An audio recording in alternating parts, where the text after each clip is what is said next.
Assalamu alaikum wa rahmatullah. So this is the first chapter of geography. Here we discuss about the resources and development. So therefore we must be knowing in this chapter what the resources are. Resources. Anything which satisfies our needs is called a resource. This is a simple definition. Anything which is around us and satisfies our needs is called a resource.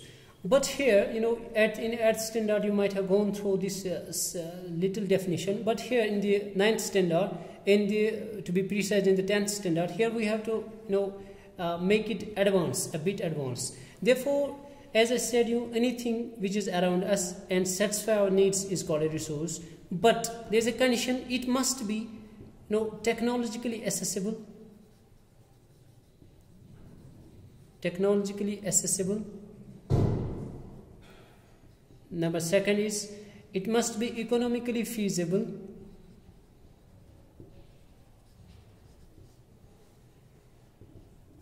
Number third is culturally acceptable.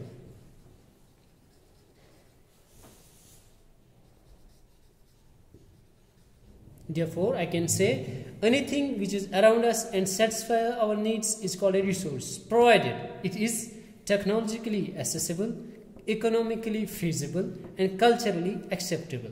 Now, first of all, we'll see what we mean by technologically accessible. By saying that it is technologically accessible means that we must have proper technology to operate the resource. For example, if this is a piece of land and beneath it we have the resource, but we do not have technology to operate and to avail the benefit out of that. Therefore, this will not be then considered as a resource. We must be with technology so that we can operate and can take out the resources out of the earth. Therefore, it's there, then we can call it resource when we have also technology. Therefore, we can say for a resource to be called it a resource, we must be blessed with the technology. After that, it must be economically feasible. Economically feasible simply means the thing we are in search, the thing which we want to take out of the earth must be in our budget. In simpler words, I can say that must be in our budget. What I mean by this is that, again, if I consider this the piece of land, and beneath the piece of land I have some diamond pieces, right? Now I have to take them out. But if my investment is, I'm operating the machines, I'm taking different geologists and geophysicists, so if my total investment is 100 crore and the benefit which I'm taking out of it is 50 crore, that means better is to leave it, not to operate the thing, right? But if the case is something different, like if my investment is 100 crores and I'm getting 150 crores out of that, my profit would be like this. So I'm in gain entirely. That means the thing is, such type of resources are also in future affordable to the people, right? By this we mean it is economically feasible. Now the third important thing is resource must be culturally acceptable. By saying it is culturally acceptable, we mean by this is that the thing we are taking out of the earth, it must be suitable. That must be society must accept that. Society must accept that resource. Then we can say that it is culturally acceptable. Go. So far we see the definition of the resources. Now here's important concept, and that is time factor. Time factor simply means in the present time, the resources which in the present time are considered as a resource, they were not considered so in the deep past time. For example, if we see here the concept of solar energy. If we see hundreds of years ago, solar energy was not, we were not even having the concept of solar energy. That was not entirely considered as a resource. Now in the present time, due to the advancement in technology, advancement in ideas, creativity, we got technology. Now we are considering this as a this as a resource. Therefore, time factor plays an important role. The resources which are considered now as a resources, in the deep past they were not considered so. Therefore, with the advancement of technology, with the passage of time, we look around us, we look deep inside the earth, and in order to, we are actually taking out the things which we are now we call as they call them, we call them resources, just simply to satisfy our needs, right? That means our domain increases, our domain expands.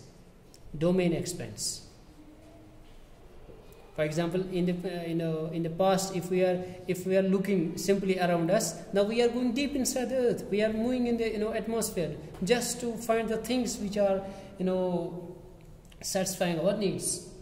Now, what is actually happening?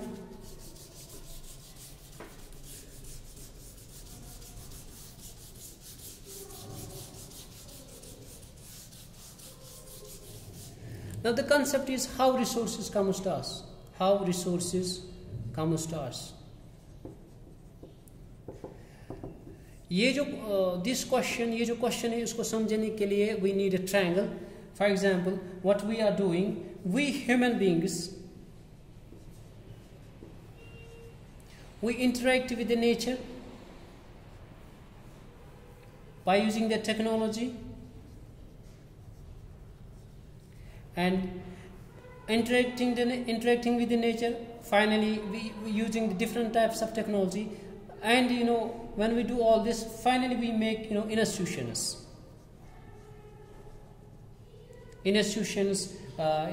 So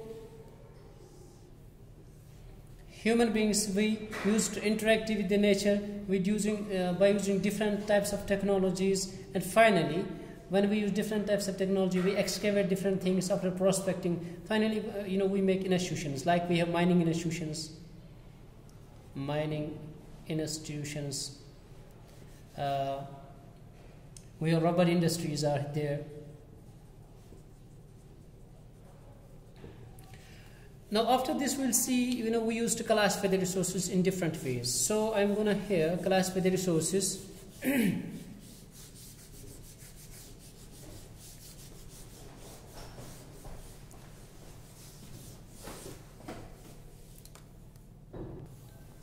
Now we'll see, we classify the resources. Simply classification of resources. We classify resources on different criteria, like on the basis of origin, on the basis of exhaustibility, on the basis of ownership, right? So here we'll take first classification on the basis of origin. On the basis of origin, we classify the resources into two types. One is biotic, another is abiotic. Simply, biotic means those resources which have living origin, right? And abiotic simply means those resources which have the non-living origin.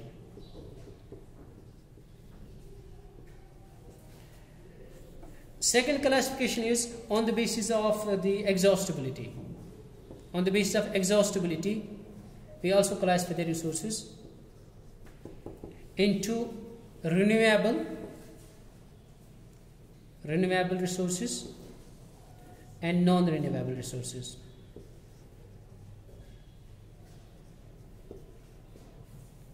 Renewable resources are, this classification on the basis of exhaustibility.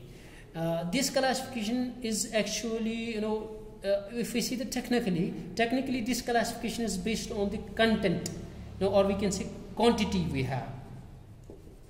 If we have, for any resources, if the quantity is, abundance, if the resource is found in galore, that means, we have unlimited quantity, the resource will be categorized under this domain, these renewable resources. If the quantity is limited, by limited I mean, if we have a resource, for example, we have resource A, it takes a lot of time, geologically takes a lot of time for its formation, then the resources simply, will be considered, the resource will simply be considered as a non-renewable resource.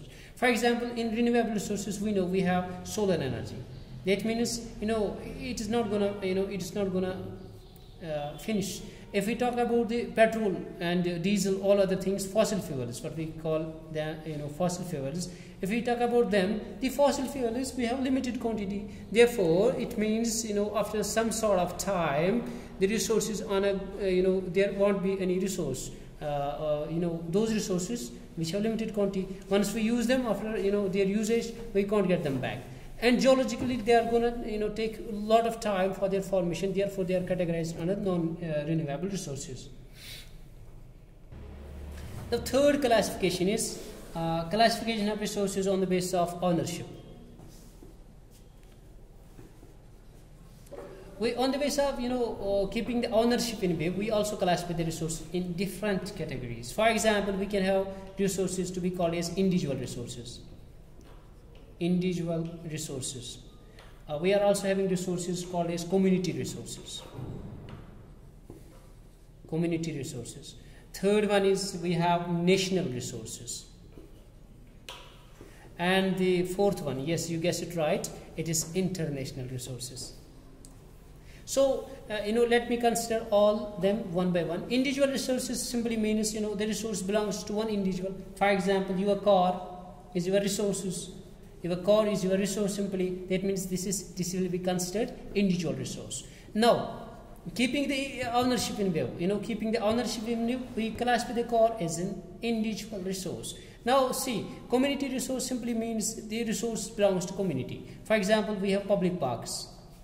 Public park is also a resource, but belonging to community, therefore considered as community resource. National resource. National resource simply means pertaining to nation. For example, if we consider the Indian land, if we see if this is India, resources around us, resources within this nation are considered as national resources, right? So after that we have international resources. What basically are international resources? Again, I'll take the I will take the help of map to make it understand you. To make it more clear, I'll take the help of map. See here, when we measure distance in waters, we don't use the term kilometers. We say the term nautical miles, nm. So see here, from this margin, from this coastal line, if we go 200 nautical miles, up to 200 nautical miles, the water body will be considered national. After 200 nautical miles, that means more than 200 nautical miles, the water body is considered now the international. For international resource, for example, if we are going to operate here, if we are going to do any research program here in this, in these waters, we need to take the special permission from the international bodies. Therefore, such resources are called international resources.